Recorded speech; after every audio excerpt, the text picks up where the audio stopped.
the recession. I mean, the scenario has all totally changed. Corporate social responsibility. I mean, you are doing it out of selflessness. So, I mean, things are going in a way, very haywire way.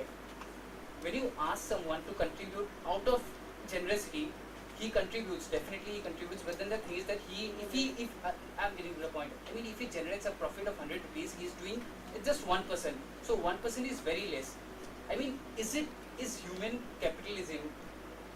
Is the human word, the very word human, is being entrusted upon the capitalism to save its face? I mean, capitalism over the years, it has evolved. Welfare capitalism, social capitalism. Now, when the very pillars of capitalism are shaking, is it the last, attempt to save capitalism? It's, I think. That's the feeling. No, you say. I think I would like to address Yeah. that. I understand, I got your drift, and to basically kind of You answer got this. many things wrong. I mean, you see, money is not everything. Money is the bottom line of everything. The very capitalism stands upon money. I mean, the basis of capitalism is generating profits. So once Fukuyama, the American political scholar, he said it's the end of civilization. So what he meant was like it was the end of socialism. It's now capitalism that is here to stay. Now the very pillars of capitalism are shaking. As Fred Pritchell, he said, a new world order. So what does he mean by a new world order? I mean something, revival of capitalism, socialism. So what, corporate social responsibility is just, it doesn't make sense. I mean, you are donating 1% out of the 100 rupees you are generating. What is this? Come on, you are bound to pay more, contribute more. I'm sorry, but I would like to address May this. I also address that? I'll just because I'll tell you the basic premise of the entire movement itself. And that was the prime mover thing which Anuji did, and she kind of set the example for others to follow. But CSR is not about giving money. Yeah, okay, and where we come in from is the triple bottom line approach. And what we mean by the triple bottom line approach is financial bottom lines are a must. They are very important. You cannot ignore them. Because if the company is not doing well financially, it cannot do anything for society or the environment. But we are saying that do you meet your social bottom lines and your environmental bottom lines also? I'll give an example, and I wrote this article when the tsunami happened. Yeah, I wrote it for Financial Express. Anil Ambani gave a check for 1 crore to Dr. Manmohan Singh and got it written about by all the newspapers. Yeah. Okay? Now that's good. But It's not good. there was billions of, listen to me, don't just be pessimistic. I'm also pessimistic, but like I said, you need to engage. Yeah. Now 1 crore was not important because billions of dollars in aid had come into the country. Okay. So at that time I wrote a piece which said that what if Reliance, which built a city in Jamnagar in 18 months to 2 years, had deployed 2% of the entire workforce from Jamnagar, their wing commanders and generals and brigadiers that they have on their workload, and send them to Cuddalore in the tsunami region to plan rehabilitation. It would have worked much better. There would have been a better, impact for the money which was spent there because NGOs were just kind of doing everything wrong. So that's where CSR or the triple bottom line approach comes in. It's about engaging. You just don't oppose Reliance. You basically tell them, okay, can we do this also? So it is a process, and I'm not saying that we are here to change, Rome in a day. We can't do that. But the whole idea is to embark on a journey and see how we can go, take the process further. And I don't think it's just right to say that capitalism is an evil thing. No, I didn't say that. I didn't say So that. that's The not government has the bailed out point. many companies of late, around the world. Sorry? The government bailing out many of the companies around the world. It's not in. I appreciate it's my tax money too. But, but yeah. Jerry, Yes, Kenneth. you read Sunil too. Now he owns a jet ski company. He sent his top fishermen and boatmen and to Bihar rather than writing a check. So that's what you were talking That's about. right. We're talking about engaging rather than just kind of writing it. It's not about checkbook philanthropy. It's a bit in the middle. And I just wanted to add that I'm Vandana Shah, I run a support group.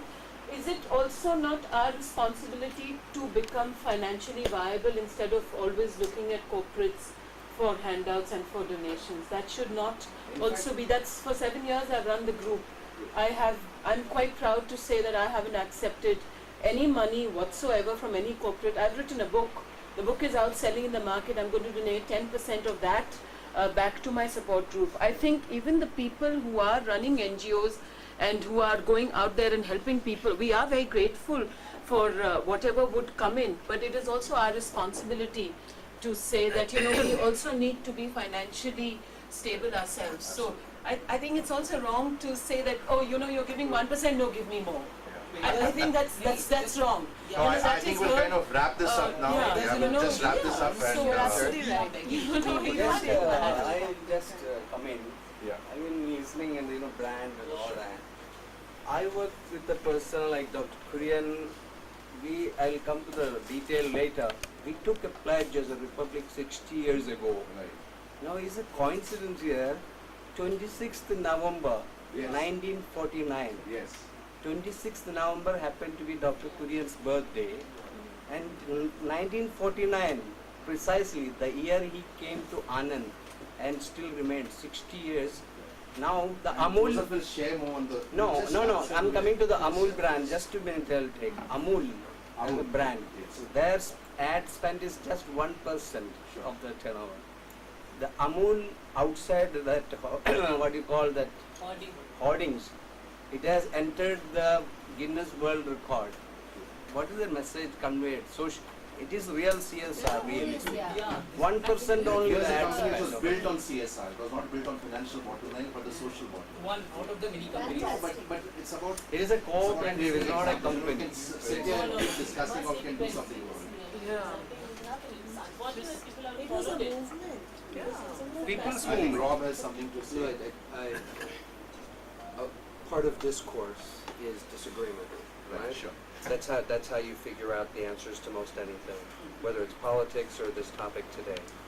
I think the humane capitalism theme is beautiful because it doesn't depend upon either or. It's not charity or 1% or capitalism. It's bringing the ideas together. Give you some examples here. You can purchase things, you can decide what you want to buy. If the product that was advertised to you was a zero carbon footprint impact, zero landfill, or if it was fruits and vegetables in the market that had a seal saying no child labor, would you vote with your money to buy products like that align with your interests? And if you can, that's humane capitalism. You are making a difference in a capitalistic market that doesn't rely upon charity, doesn't rely upon the government taxes, but works through a different model of social capital and financial capital. We shall wrap this up with that. May I call upon Ashita, who is the country rep of UNODC, to please come up and give a small token of appreciation to our three mentors here.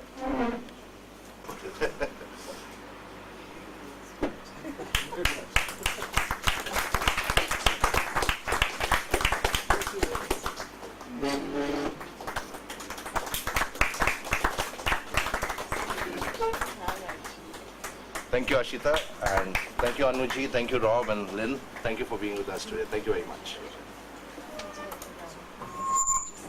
Don't kind of reassemble and start the session. Behind time, so please reassemble and be seated in your seats, please. Assert yourself now. Serve yourself. Dictatorship works. Beyond a point, democracy is Yeah. not good. It has to be balanced. After the similar. We'll start the session and the people who are outstanding people will join us a little later. People will suffer. One of the few That's things a that we did when we Good were, way to get them back, maybe. So, one of the few things that we were doing when we were putting the Humane Capitalism Conclave together is we said it's not just about ICONCO, but we need to get other players involved. So we got the US-India Business Alliance involved because they work a lot with American companies and companies promoting bilateral trade. We got the EU involved because we said, a lot of European businesses are doing work in India. And UNODC has been a partner now for the past 6 months or so, from like every long conclave onwards. And then we came across, and I've never met the people from Professionals Party of India, but we kind of connected on the net, using the power of the net. And because of the work that we've been doing and the campaigns that we've been kind of leading at ICONCO, a chap called Girish from Pune wrote to us and said, how can we align? And I said, well, the mission sounds similar because the Professionals Party of India is basically people who kind of given up their jobs and kind of set their enterprises aside and said, we need to do something for the nation. So they formed the Professionals Party of India, which is a political party, and they're going to be campaigning, and hopefully some of them will win. and all the best, because I think we need professionals to run the country. We have with us today Mr. R.V. Krishnan, who represents the Professionals Party of India, and he's going to be speaking about corporate political responsibility in Brazil's CSR. Thank you. Good afternoon, ladies and gentlemen. Good afternoon. My name is Krishnan.